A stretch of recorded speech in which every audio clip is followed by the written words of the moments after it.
Welcome to Grit and Gravitas with Ann and Annie, bringing you savvy, spirited stories of success. We're excited to deliver 30 minutes of inspiration, impact, and goodness. We'll be bringing you guests and friends from around the country who have very special work and personal journeys. I'm Ann Deeter Gallaher, your co-host with Annie Carnathan, and this is Grit and Gravitas. Let's go!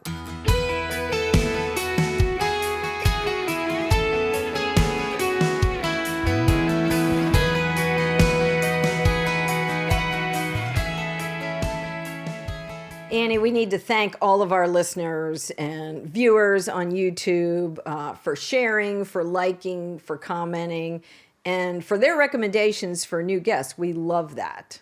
We love that. We love topics that are on their mind. Yep. We love any kinds of insight, perspective, things that we can do to be more meaningful to them, to take one thing from the show, each show, and try to apply it for a better outcome, whatever it is for them, right? So we try not to be prescriptive in terms of do this. We're more about this is what we've done, what we've learned. Maybe this can help you. Right. And that's always our intention. And I wish that we had a podcast like this when I was in college and had recently graduated, because I'm still a continuous learner. So anytime I can hear how someone else handled something in leadership or how they dealt with a situation. We are recording this in March, and we said in the prior podcast, it is International Women's Day this month, and it's Women's History Month. So here's a fun fact. When sometimes I say that the pendulum hasn't swung far enough on when I look back on percentages of women that are on publicly traded boards or a Fortune 500, we are making changes. Sometimes I'm a little impatient, lots of times I'm a little impatient on where those numbers are. So you're a female CEO, I'm a female CEO. Interesting fact that all of the Deeter Gallaher clients right now are females. What? I just realized that yesterday, where I started out 23 years ago. Holy smokes! I want to say congratulations. That's all of the clients. Now, the one that is the male CEO, we're actually working with the VP, which is a female. So that's our direct line. But all the others are female CEOs. And I'm looking at one of them. So shout out to Staggering. You. Isn't that the pendulum has swung, not by design. I mean, what we do in public relations is gender neutral. It doesn't matter who we're doing it with. But I don't know. There's a story in there, and we're make a living of storytelling. But it's interesting. So that pendulum has swung, the full swing. And I think it's one client and one partner at a time. Yeah. And how do we choose to see progress? And I feel the way you feel. I feel some days we're not making any. I look at a room and I say, oh, man. You just told a little story about a conference. And I do that too. When you look at panels and how they're presented, I immediately think, how did they arrive at those? And sometimes, it's a pay to play. Whoever is sponsoring an event often gets that, I can pick if you were the presenting sponsor of a conference. Sometimes I think that comes down to the comfort level of people choosing people who look like them, speak like them. And that's a comfort zone. Enormous comfort. It took the words right out of my mouth, and you're welcome to them, because that is the most extraordinary part of breaking the mold. Yeah. And I'll look out and say to the primary men partners we have, thank you for promoting women. Right. And here's the 4 partners we have that are changing the scope and the complexity of who's doing the work after they're gone. Yeah. It's primarily women being promoted. It's primarily women being groomed and grown to keep assuming more and more responsibility. Right. And I think that is worth a shout out to people. Well, that's that many more women are rising to Right. the corner office. First and foremost, I'm about competency. Yes. I want Cheers women. to that, yes. Here's the playing field, ladies. Here it is.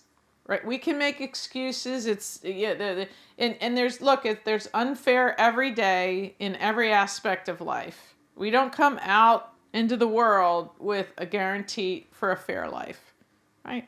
And so I think, what are the rules of engagement? What is the playing field? We have to win, right? And I hope what we've done is say to people, enormous setbacks. And I've had people say, man, you just like stay the way it is. Well, that what you see is what you get. But I have had many failures. I have zero issue saying I don't know what I don't know.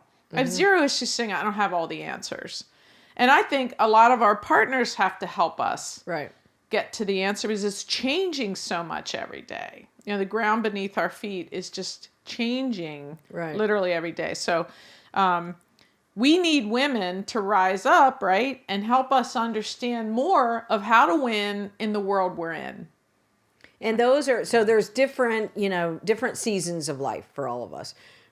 I'm in a different season, and there's now clearly a sea change with women for those who aspire to the C-suite. Now, not all men and women aspire to lead companies or organizations or institutions, and that's fine, because there's not, there has to be. When I started work, the people have to be entry level to work to run companies. There can only be one leader or one leadership team. So for those who aspire to that, I feel there's many more opportunities for them to learn, who would open doors for them, who would be their advocate, who would be their sponsor. And if there's no mentoring, opportunities at your office or your company, start one. I actually love that. I love to be first. It was never a barrier to me, like, okay, we've never done that here. Good, let's do it. If something is unfair, what will we do about that? Who do we need to talk to? What kind of a strategy do we need to create? Who do we need to bring in to help us, find our voice? Or where do we need to present our challenge? Who should we go to? So I think a series of questions for younger women, any women in the office place, if in the workplace, if you are not at the level you aspire to, I think now is the time. There's so many more women who will open doors for you and help you, and the men too. I think you hit on the one word that is the enormity of movement, positive or negative, and that's advocacy. Mm-hmm. And when we think about that, when we think about allies, when we think about support, not even like-minded thinking, like-minded goals. Because if we're all trying to get there in the same way and they're not working, it's a complete systemic total fail. Right. And when I look out, if I don't have advocacy in a relationship, if I don't have advocacy in an RFP at the company, if I don't have advocacy to acquire new business from within the organization, top down doesn't work. You better find advocacy in the rank and file for people that need to understand, right? It's not one person. It's a tribe. Right. And I think this sort of, lone wolf or, token women, it bothers me as much as token anything, right? Have a voice. And I think getting to the table is one thing. Earning your way when you're there is something entirely different. And make use of that opportunity at the table. Yeah, and getting business has nothing to do with now running it. Right. That's almost just, now you have to, cash the check you just wrote, right? You have to, and so women to me need to find advocacy for like-minded movement. It's not in the form of a woman or a man or well, such and such said this, but if they don't have any ability to provide advocacy and strength, I mean, like, that's why I like connections. Yeah. That's why the advocacy is, hey, do you mind if you connect me with that person? Right. You know more about me than they do, and it's at least a mutual starting point to say, here's why I think we should continue to discuss whatever it is, Right. versus just sort of a cold, hey. And I feel like everything now is everybody just like email bombs me. Like they have no idea who I am. They have no idea what our company is. It's just sort of this rote, like, whatever, and just whew, out it goes, right? And it's just a pain in the butt to take the time to delete, because it's a computer, right? So Right. I just did a lot of different things there. But it's advocacy in a human form, which is why I think human connections still are the very essence and the spirit of life and of movement. Well, I think women are very good at networks, connecting with each other on an emotional level, on, an intellectual level. And I think the more we're able to do that in your company or in your workplace, you've got to tell people if you, desire a promotion or you see yourself in a different position, you've got to raise your hand and have that conversation and never wait for somebody to come to you. I did learn that very early on, because I came after 15 years of being, stay-at-home mom. And I didn't have 20 years to figure out what's the protocols in business. What don't I know? What I didn't know was everything. I didn't know anything. But I did know how to run organizations and do a lot of volunteer work, and was able to leverage that into the workplace. Women, those who are at home, if you've off-ramped and you're raising children or you're caregiving, all those skills, you don't ever think that they don't have the same value. They do when you bring them into the workplace. So being able to increase your networks, make the ask, if there's a company you want to pursue, if there's a position you want to have, you have to set your own strategy, if you would, and just don't. I think the business vitamin is, don't wait for someone to knock on your door. No, and I think what's really just out of nowhere, right? Because there's always going to be, to me, a delta between how I see myself and how people see me. Because I'm Right. I'm in my own headspace, right? That's, and I better work on that person the most, because that's who I'm with the most. So I look out and I say, out of nowhere, I'll say, hey, if I didn't do this, what would you see me doing? That's an incredible question. And I might hit you with it, and after somebody goes, wait a minute, what? Are you going to change? Are you going to do that? No, I'm just curious what you see. And the humility in, I don't know what I don't know. Mm-hmm. And I said this morning in a leadership meeting. I said, since when is it a sign of weakness to say, I really just don't know that, but I'm going to find out for you. Yeah. And no matter what someone thinks of, I don't know, I'm a leader of the company, but if I thought I knew everything, I better exit stage left, right, and go find another pretender to be. I can't know it all. I shouldn't know it all. I should hire people smarter than me and learn from them. Exactly. And grow the people who are going to have the biggest amount of currency in their expertise. Right. And I never, ever had a problem with I don't know. And I never, ever had a problem with saying, that's not my lane. I don't have that brain. Right. That's not where my spirit is comfortable. And we all know we can only sort of pretend to be something we're not for so long. Yeah. This fake it till you make it. It's like, oh no, I wouldn't. I have zero comfort in that, right? And so I think when we look out for advocacy, it's in the form of a lot of different things. Sure, I'd say to my boss, I was still at Shipsound Radio, what would it mean to be a local sales manager? What would they have to do, or what would they have to be, or what would that look like? Just curiosity. Yeah. Just hey, if I didn't do this, what would you see me doing? Other than McDonald's. Would you like fries with that? I can do that. So what about in your company? Do you see, and you have several female executives, do you see an increase in that, in women pursuing that, an increase in opportunities? We don't have enough executive leadership with women. And I see the director rank filling up more. Okay. So the pipeline is filling. That's part of the problem. Pipeline You have to, is filling. you have to start presenting those opportunities or encouraging. Not everybody thinks they have the skills to do that, but starting them earlier maybe in the pipeline to be thinking about that. You know what it is, Anne? It's sitting down with people and saying, to me, I always have sort of a 1, 3, and 5 year good plan that I see for the company.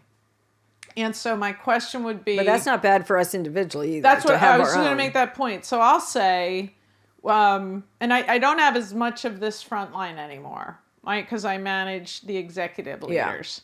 My question would be, where do you see yourself in a year, 3 years, 5 years?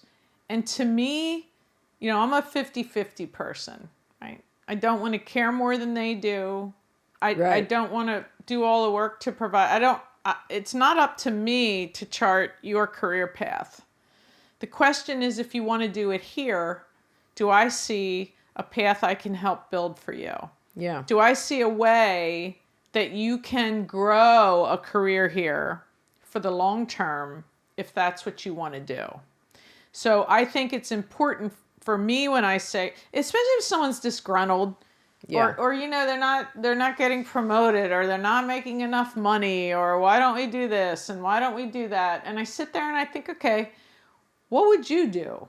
And that's interesting. Good. Because it's a big difference between here's everything that stinks, and I haven't given any thought whatsoever to how I would improve it. No, to my point, what are you going to do about it? Like, what would you... That's great. So do you ask them? Yeah, but it's because look, I don't mind people coughing up a hairball. I have to cough up hairballs. I have to just really sort of get it out, right? Yeah. There's just a toxicity level that builds that you need someone to carry your bags a little bit and get rid of that stuff. So is it a recyclable? Do you put it out and the garbage man takes it away? You got to get it out. But I also very, very much object to nothing behind that. Okay, so this stinks. Yep. What are you doing to impact that and change that? Yeah. I want solution thinking. Yeah. Right? Because it's easy to just disagree with everything, or something's not you. Totally. Right? So my point, especially in an entrepreneurial company, is show us the way. Mm-hmm. Where do you want? I mean, that's the entire story of our digital. Right. And now it's 78% of our business. Wow. In a business that's grown, 70, 80%. So talk about a path that was blazed, right? Oh, yeah. There it is. Right. So, and now getting an executive MBA at Wharton. Okay, so that's 4 days from college to now. Right. Right. So talk about blazing your trail. So what, in a critical way, can you think about to make the company better? And I can't sit here and figure out what your path is or what trail you're going to blaze. What do you like? I can help. Right. But the onus isn't on me. I just need I need to be your advocate. And see that, I feel like that's where the opportunity lies especially with women. Like, come to us with ideas. Come to us with... That doesn't mean that is the exact path you're going to be on.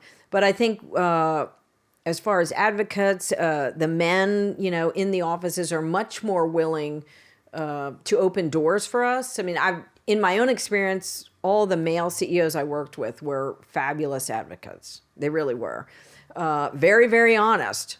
They didn't couch, to the point where you often self-describe as people don't know what to do with your honesty. I can work with honesty. I don't like working with someone who I feel is either talking about me and I don't know where I stand or what my situation is. Or is disingenuous. Yes, right? Yes. And I think too that men just have a better comfort zone to sort of fire off sort of thoughts or opinions, and women sort of think more about, well, what if I look stupid, or what if they disagree, or go, have at it. You want to disagree? That's why we're all built in our own way. So you're right? really good about embracing that. And I think that's probably what I would tell my younger self, let down some of the expectations that I had on myself. Like, this is how I have to behave. This is how they'll see me if I do A, B, or C. And just kind of be more comfortable in your own skin and how we're different from each other, all of us, regardless of gender. We all bring assets into the workplace, and just being more comfortable with who I was. And, I probably bring more emotion to a situation, sometimes more than I would like. But I think with that comes empathy and a different perspective to see things differently. So I think... And we need that perspective. You have to be you, everyone else is taken. And when I look out, and since when, is the currency of an idea I have, whether someone agrees or not, like that part of just the spice of life are different things. And so I think a leader who's a really good leader has to be really careful about all people surrounding them that just tell them what they want to hear. Totally. The emperor with and no not clothes. The truth. Yes. And that's a dangerous. Well, their salaries depend on, 100%. not rocking the boat. And if you're commission sales your entire career, guess who you're betting on day in and day out, right? Your opinions, how things should go. Everybody's your boss. People are like, oh, you don't have a boss, you're the CEO. I have more bosses than anybody and more opinions than anybody. Right. And so when I look at it, it's like, look, if you don't like my opinion, if you don't want, I have to stop giving our partners my opinion. Yeah. They don't want my opinion. They don't care about my opinion. This is the way they're going to. I'm sorry, I got to jump off. It's tough for me to regulate that because I think I want to help. I want to help everyone. Isn't this sort of worth throwing into the center and considering amongst all your other thinkers what the course of action will be? Right. And the answer is no, they don't want your opinion. Like, you're going to do what you're told. Have a nice day. You're going to do it really well. Ooh, okay. Yep. Yeah. So that's even more regulated than it ever was for me as just quote unquote a salesman. Right. There's so I do think women have more of a discomfort with a hot take that isn't almost like a pre-consensus. Right. In how it's accepted. But that's an inside job, right? It's all about how women have confidence or the culture's correct, and there's so many variables to that. I think there's more opportunity now to spend time with younger women in the workplace, take them to coffee, take them to lunch, approach them. They may not realize that they could invite you to coffee. I mean, especially as CEOs, people are probably hesitant at Universal or maybe in your orbit to say, I really would love to know what Annie Carnathan thinks, but I'm kind of a little nervous to invite her out. I get a lot of those emails. I'm sure you do too. But any young person who asks me to coffee, I mean, I can't think of a time where I said no. Even complete strangers, that either found me online or were referred to me. I think it's almost like an interview, and there's no better opportunity for a ground truth, first person, primary source, than to take a CEO, ask a CEO for coffee and just say, how did you get to your path? How did you, are there things you learned that would be beneficial to me as I aspire to lead like you do? So I think that versus 23 years ago is a whole different ballgame now. Well, and to me, that's what this show is. Yeah, I was going to say. It's very good. Very good. It's content. Yeah. On our own time, on our own dime, that we're curating to be that. Those things we wish we knew. And pull up a chair and have some coffee with us. But you can do it while you're folding laundry. You can do it while you're making dinner. Right. You can do it when you're walking in the morning. And this is straight on, authentic, sincere, where you and I go, do you think we're helping people? Do you think we're having an impact? Do you think? And after 50 episodes, I could think, how did we do that? I know. Cheers to last week. Cheers, right? Our 50th episode. How did we do that? I think, wow, and the amount of people, from guests to producers to engineers to just the amazing magnitude and amount of people that just said, yes, we'll go on this journey with you. I think that's a great example to your earlier statement is when women are coming up against a wall of any sort. And we all do. Yes, we all do. Is instead of responding to a no, like, okay, well, that didn't work out, I'm never going to, just come back like we do with the podcast. How could we start a podcast? I never took podcasting 101. To my knowledge, you didn't either. And we're going from ground zero, but we had a desire to give back, shorten the learning curves of women. And I think for all women, approach that problem, whether it's at work or, how you serve in your community. How can I make it happen? Be solution oriented and not sitting back and wait, say, well, maybe somebody else will figure it out. What a great opportunity for you to figure it out. And that's why whatever you're filling your head with is that's another essentially point. What becomes how you think, what you do, and you hate, the cliches, but they stick around for a reason, is garbage in, garbage out. If it's Eeyore and it's gloom and doom, how in the world do you ever think you're going to push that off of you if that's all you... You can't have an Eeyore as one of your, top 5 friends, because that just, it is not healthy, and it clouds, it dampens your optimism and your way to see things with a fresh perspective. Yeah, and you look at social media and you look at news and it's going to be, again, what you consume. Right. And I often think this is just so just straightforward, authentic, clearly from our hearts, looking at the women who have shared their stories. And I think about, to you, the perpetual learner of just what I've learned. Oh. Because they're our coffee for 30 minutes, right? Exactly. It's us asking them, could you please have coffee with us for 30 minutes to talk about why you're who you are? Yeah. And no two are remotely the same.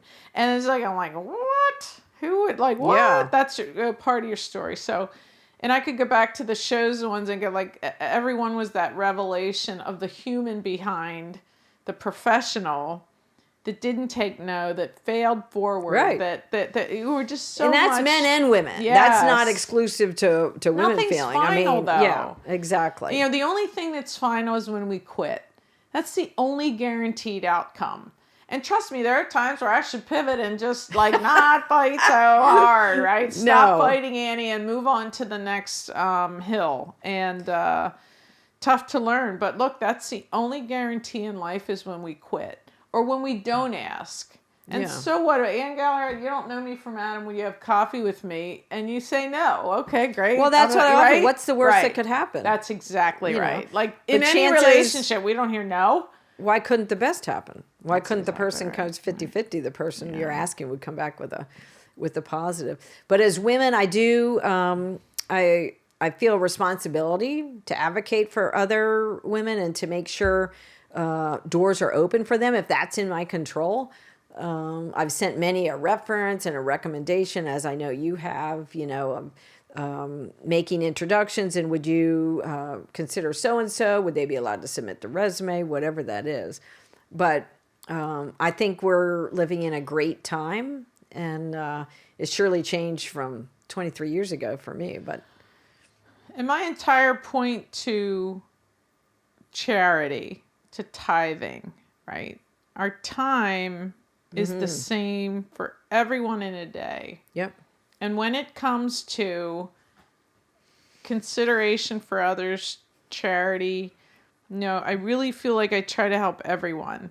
And sincerely, do or do not, right? There is no try. And we're doing it.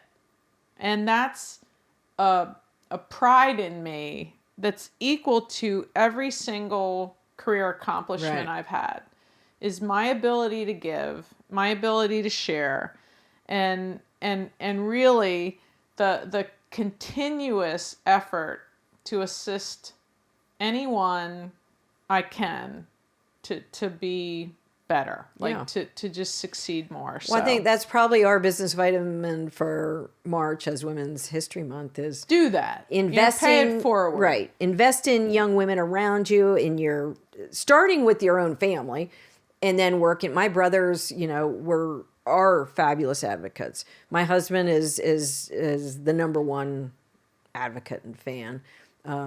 My father never questioned anything, we wanted to try. He never ever said, well, Ian, that's a stupid idea. Never. And I had stupid ideas.